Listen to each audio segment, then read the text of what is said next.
ذکر کرتے ہیں ایک خواجہ سرا کا. ملاقات کروائیں گے آپ کے پاکستان کے ایک ایسی خواجہ سرا سے جنہوں نے نہ صرف اعلیٰ تعلیم حاصل کی بلکہ فائنانس کے شعبے میں بہترین خدمات بھی انجام دی ہیں, اور مجھے بتایا جا رہا ہے کہ لندن سے انہوں نے ایجوکیشن حاصل کی ہے. رپورٹ دیکھیے پھر ملاقات کرواتے ہیں.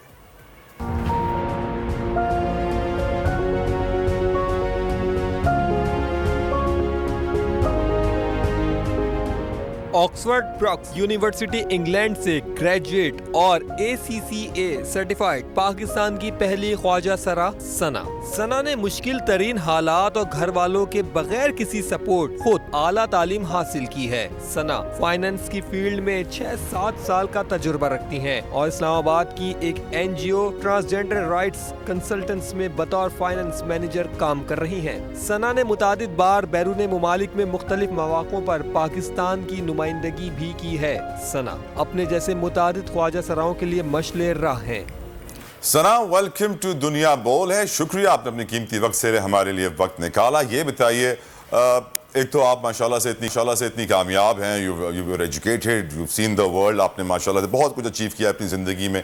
خواجہ سرا آپ کی نظر میں ٹرانسجینڈر کمیونٹی اس وقت پاکستان میں کہاں کھڑی ہے, انہیں کیا پرابلمز درپیش ہے, انہیں کس طرح نکالا جائے, اور آپ ان کے لیے کیا کر رہی ہیں؟ گورنمنٹ نے کافی سپورٹ کی ہے, لائک ڈفرینٹ ٹرانس اسکول بنا کے, ٹرانس ایکٹ 2018 پاس کر کے, اور ڈفرینٹ جابس وغیرہ میں, گورنمنٹ جابس میں کوٹا رکھ کے. لیکن اب مسئلہ یہ ہے کہ بیسکلی ہمیں ٹرانس کمیونٹی کا مائنڈ سیٹ چینج کرنے کی ضرورت ہے, ان کو ایجوکیشن کی طرف راغب کرنے کی ضرورت ہے, ان کو انٹرپرینیورشپ کی طرف, ان کو فائنینشیل امپاورمنٹ کی طرف لانے کی ضرورت ہے. اور خالی ہمیں ٹرانس کمیونٹی کی جو ہے سینسٹائزیشن کی ضرورت نہیں ہے. ہماری جو سوسائٹی ہے, ہماری جو فیملی ہے, ہمارے جو کولیگز ہیں, ہمارے جو فیلوز ہیں, ان کی بھی ہمیں بیسکلی ایکسیپٹنس کی ضرورت ہے, کیونکہ ان کے ایکسیپٹنس کے بغیر ہمارا جاب کرنا, ہمارا پڑھنا ممکن نہیں ہے.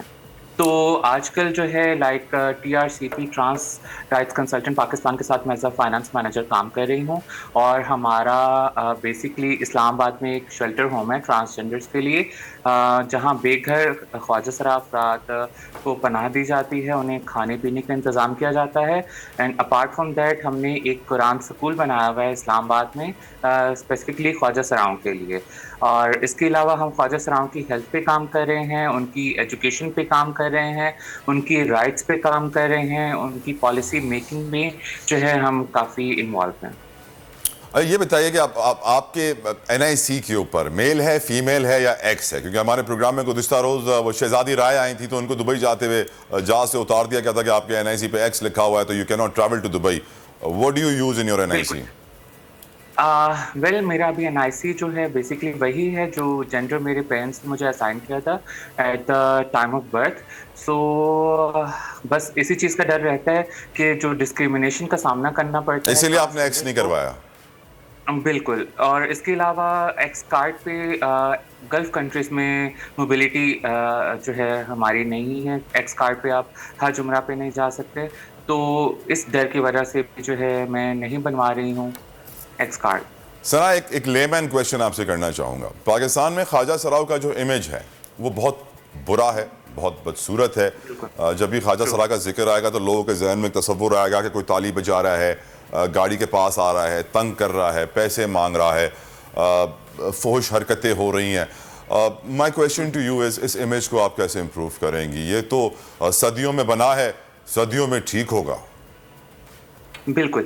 اچھا, اس کے لیے بیسکلی خواجہ سراؤں کی ان کو ایجوکیٹ کرنے کی ضرورت کے ساتھ ساتھ ہمیں اپنے ارد گرد کی جو سوسائٹی ہے, ہمارے جو کولیگز ہیں, ہمارے جو ٹیچرز ہیں, ہمارے جو فیلوز ہیں, ان کو بھی جو ہے بیسکلی ایجوکیٹ کرنے کی ضرورت ہے, کیونکہ ان کی ہیلپ کے بغیر ہم لوگ آگے نہیں جا سکتے. جب ہم تعلیم حاصل نہیں کر سکیں گے، جب ہم جاب نہیں کر سکیں گے، جب ہم کوئی بزنس نہیں کر سکیں گے، تو بیسکلی پیچھے چارہ یہی رہ جاتا ہے، کیونکہ پیٹ تو پالنا ہے ہر کسی نے. تو جس کو جو وے ملتا ہے وہ پھر اسی کے تھرو ہی ارن کرنا شروع کر دیتا ہے. میرے کیس میں I had very strong nervous, اور میں کافی اسٹرانگ رہی. میری مدر کی میرے ساتھ بہت سپورٹ رہی.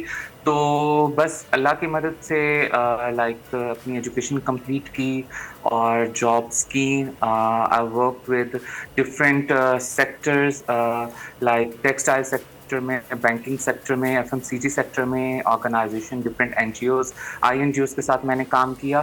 تو اس کے لیے بیسکلی مجھے جو مشکلات کا سامنا کرنا پڑا، ضروری نہیں ہے کہ ہر خواجہ سرا کے اندر اتنی ہمت ہو، اتنی طاقت ہو کہ وہ ڈٹ کے کھڑی ہو. لیکن آپ جب دیکھتے ہیں خلیجی ممالک میں خواجہ سراؤں کے ساتھ جو رویہ اختیار کیا ہوا ہوتا ہے تو آپ کو تو شکر ادا کرنا چاہیے کہ پاکستان میں اس سے اچھے حالات ہیں. بالکل اس سے اچھے حالات ہیں، لیکن ایٹ لیسٹ ہماری گورنمنٹ نے جو ہمیں ایک حقوق سے نوازا ہے، ہمیں جو ٹرانس رائٹس ایکٹ ہمارے لیے جو بنایا ہے، اس کی بیسکلی ایگزیکیوشن اور امپلیمنٹیشن کے لیے لوگوں کو سمجھانا بھی بہت ضروری ہے، لوگوں کا مائنڈ سیٹ چینج کرنا بھی بہت ضروری ہے. کیونکہ نارملی جب کوئی خواجہ سرا کسی جگہ پہ کام کرتا ہے تو لوگ یہ سمجھتے ہیں کہ شاید اس کا کریکٹر خراب ہے. مطلب خواجہ سرا ہونے کا مطلب یہ نہیں ہے کہ وہ کوئی سیکس آبجیکٹ ہے. وہ ایک پروفیشنل وے میں بھی کام کر سکتا ہے، ایک رسپیکٹیبل وے میں بھی ارن کر سکتا ہے. وہ ڈاکٹر بھی ہو سکتا ہے، وہ انجینئر بھی ہو سکتا ہے، وہ ٹرانس رائٹ ایکٹیوسٹ بھی ہو سکتا ہے، وہ کچھ بھی ہو سکتا ہے.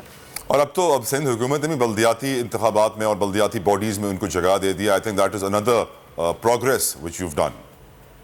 بالکل، یہ بہت بڑی اچیومنٹ تھی، اور مجھے بہت خوشی ہوئی کہ جب میرے خواجہ سرا افراد جو ہے میں ان کو آگے آتا دیکھتی ہوں اور ان کو لائک ایک نیا کچھ کرتے ہوئے دیکھتی ہوں، تو مجھے بہت خوشی ہوتی ہے کہ ہمیں بھی آگے آنے کا موقع مل رہا. Right, thank you so very much سنا، آپ نے اپنا قیمتی وقت ہمیں دیا. امید کرتے ہیں کہ پاکستان میں خواجہ سراؤں کا جو ایم ہوگا بہتر پالیسیز آئیں گی، بہتر امپلیمنٹیشن بھی ہوگی.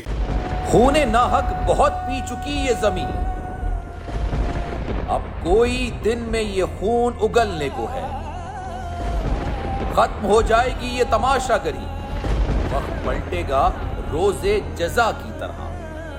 یہ جو پشاور میں تازہ لہو ہے بہا، ایک قیامت کرے گا فلک پر بپا. غم کی سلمناک گھڑی میں بول سانحہ پشاور میں شہید ہونے والوں کے لواحقین کے ساتھ ہے.